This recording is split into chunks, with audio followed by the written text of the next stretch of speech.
আমি তোমাদের দেরাদুন রাইস দিয়ে ভেটকি মাছের কাটা চচ্চড়ি করে দেখাচ্ছি। দারুণ খেতে, করে দেখো। মাছের কাটা দিয়ে সব হলুদ মাছ দিয়ে ভেজে রাখলাম। এই যে দেরাদুন রাইসটা, চালটা আমি একটু জলে ভিজিয়ে রেখেছি। এখানে গোটা গরম মশলা, শুকনো লঙ্কা, তেজপাতা ফোড়ন দিয়ে পেঁয়াজ, কাঁচা লঙ্কা, রসুন বাটা, হলুদ, জিরে, লঙ্কার গুঁড়ো দিয়ে এটা ভালো করে কষাবো।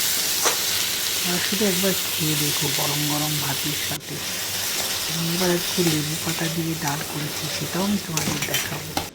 এদিকে দেখো আমি ভিজিয়ে রেখেছিলাম দেরাদুন চালটা, দিয়ে নাড়িয়ে চাড়িয়ে অল্প জল দিলাম, সামান্য জল দিলাম, ঝরঝরে হবে তো।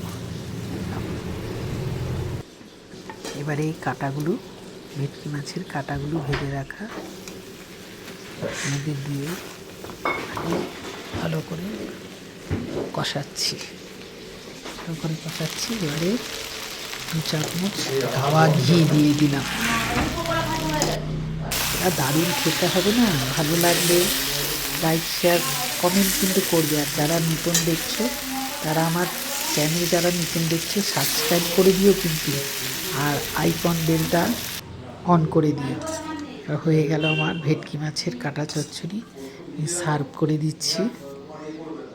এদিকে আমি জায়ফল গুঁড়ো করে ওপর থেকে দিয়ে দিলাম। আজকের মতন এইখানে, আবার দেখা হবে।